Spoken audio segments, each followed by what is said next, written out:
va parler, il va se confier à deux surveillants de prison. Qu'est-ce qu'il leur dit? Le 21 juin, Greiner arrive en prison. Et la case départ de la prison, c'est le quartier arrivant. Voilà, c'est ici qu'on reçoit les nouveaux. Alors c'est une espèce de sas de décompression, d'adaptation à la prison, avec des surveillants d'administration pénitentiaire qui font un travail très particulier. C'est un métier dans le métier. Et il parle avec Greiner, il lui pose des questions sur son parcours, sa famille, est-ce qu'il va recevoir des visites, est-ce qu'il a envie d'avoir des parloirs, est-ce qu'il a envie de suivre un stage informatique, quelle est sa religion, etc., etc. Et il y a une relation de confiance qui s'installe. Greiner, quand il arrive, il est dépressif. Donc on va le surveiller comme le lait sur le feu. Et un jour, il parle avec un capitaine de l'administration pénitentiaire, et Greiner lui dit « Je suis ici, mais je suis innocent ». Le fonctionnaire a lu la presse, il dit « Mais pourtant, on a retrouvé votre ADN ». Et Greiner lui dit « J'ai eu avec elle une relation consentie, c'était pas un viol ». Et ensuite, elle est repartie, et je ne l'ai jamais revue. Et ça, le surveillant ne peut pas le garder pour lui. On lui demande de faire un rapport. C'est important, c'est la première fois qu'il fait un rapport, ce garçon-là. Il fait un rapport transmis au juge, et le juge réunit tout le monde. Greiner, ses deux avocats et le surveillant. Et là, Greiner fait marche arrière toute. Et dit, oh non, moi j'ai jamais dit ça. J'ai dit à ce monsieur, le surveillant, que j'étais innocent, que je n'avais jamais eu de relation sexuelle avec cette personne, et que je ne l'avais jamais rencontrée. Le problème, c'est que 5 jours plus tard, un autre surveillant, toujours du quartier arrivant, va remplir le même rapport qu'il va remettre à sa hiérarchie, et à lui aussi, Greiner a dit « Je suis innocent, je ne l'ai pas tué, j'ai juste eu une relation avec cette fille, nous étions d'accord tous les deux, mais c'est tout. » Et il se retrouve chez le juge d'instruction pour une confrontation. Greiner nie, et encore une fois, il fait marche arrière en disant « Non, j'ai jamais dit ça, ce surveillant a mal compris, je ne l'ai pas tué, je ne l'ai pas violé, j'ai fait une relation sexuelle avec elle. »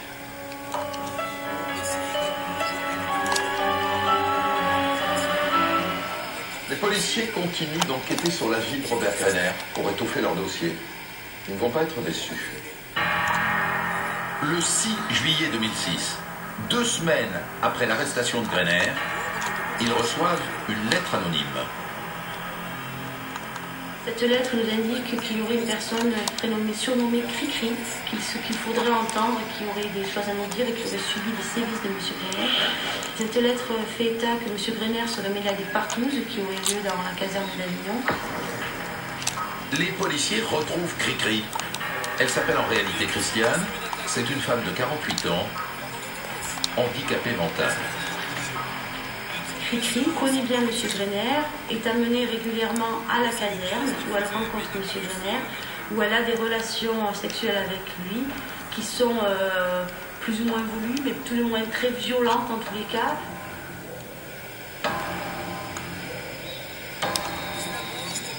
M. Greiner, excusez le terme, mais lui enfonce des bouteilles dans le vagin, dans l'anus, qu'il la prête à ses amis, qu'il a fait circuler dans la caserne, qu'il regarde les relations qui ont lieu avec ses camarades. C'est quasiment des actes de torture. On va dire que c'est un jouet sexuel.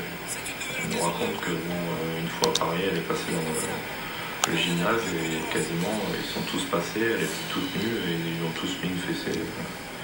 C'est vraiment, ils jouent avec elle comme ils pourraient jouer avec une poupée gonflable. Et Cricri raconte que Robert Greiner est allé encore plus loin. Le soir, il avait jeté par la fenêtre, enfin il avait fait passer de force par la fenêtre, toute nue. Et donc moi ayant un bureau de l'amicale un peu plus loin, je l'ai récupéré sur la terrasse. C'était au mois de juillet, au mois d'août, et elle avait les jambes qui saignaient. Je lui ai mis un t-shirt que je venais de faire faire pour les sapeurs-pompiers, et je l'ai fait passer dans le bureau en lui mettant une chaise, et je l'ai remis à un sous-officier de permanence. Le problème, c'est que ces faits sont anciens et donc prescrits.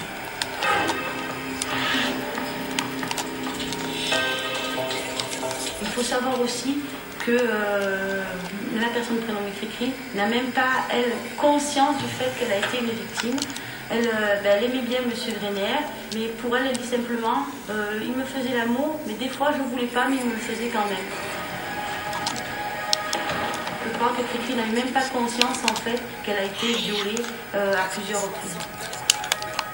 pour elle, un pompier ne pouvait pas faire du mal. Donc elle était contente d'avoir des relations avec Robert Gagnard. Les tournantes ont été confirmées par les pompiers eux-mêmes et était le fait du nombre réduit quand même de pompiers, d'un petit groupe, d'un petit comité qui se connaissait bien, qui étaient bien amis. Ce n'était pas le fait de toute une caserne, mais plutôt, on va dire, d'une équipe.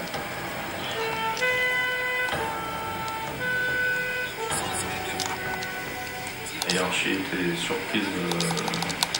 Ils ont effectivement reconnu qu'il y avait des problèmes d'alcool à l'époque des faits, mais visiblement, ce qui se passait réellement au niveau des femmes, ils ont été surpris. Ces révélations font la une de la presse locale.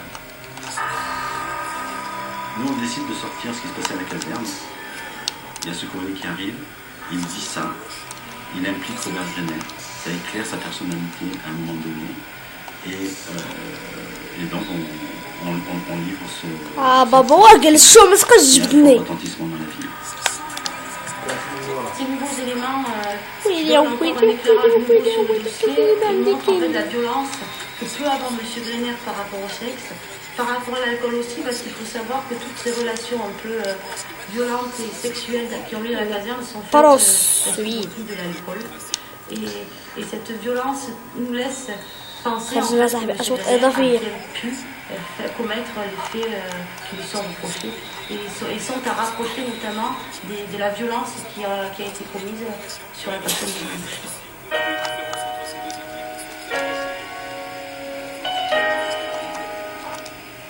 Alain Penin, dans cette affaire, vous êtes expert auprès du tribunal et vous voyez Robert Brenner. Quelle impression est-ce qu'il vous fait la première fois? Alors je le rencontre à la maison d'arrêt, il me fait l'impression d'un homme calme, d'un homme assez distancié, et qui expose sa biographie, et qui participe à l'examen psychologique, mais sans aucune réticence. Il est atteint d'une pathologie mentale quelconque? Pas la moindre pathologie mentale, ça c'est clair, et dès le premier moment de la rencontre. Plus globalement, on voit bien qu'il ne délire pas, on voit bien qu'il n'est pas dans un contexte d'hallucination ni d'interprétation. Bref, il est un homme strictement normal. Alors, normal, néanmoins, quelle est sa personnalité? Comment il fonctionne, ce type-là? Alors, je crois qu'on peut décliner deux pôles.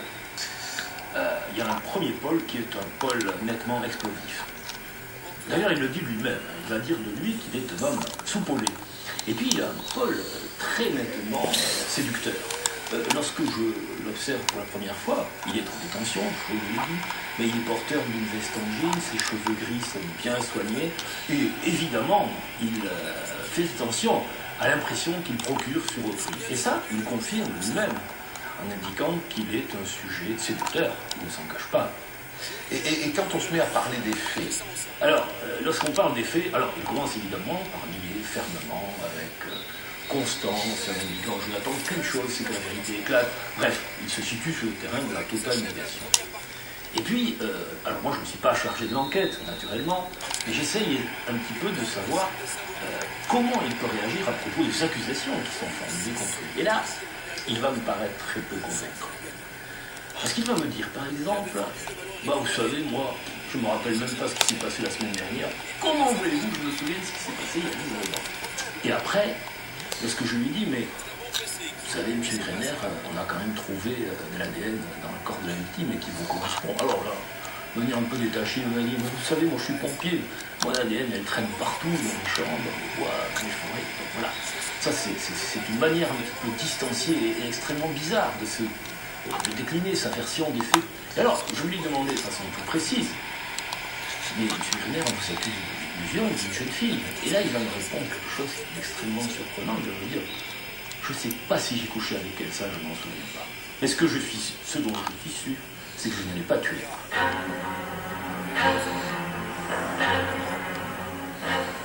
Reste des questions. Evelyne Boucher a-t-elle été enlevée ou a-t-elle volontairement suivi son agresseur? Et où ont eu lieu le viol et le meurtre? Le juge organise un transport sur les lieux de la disparition et de la découverte du corps. 20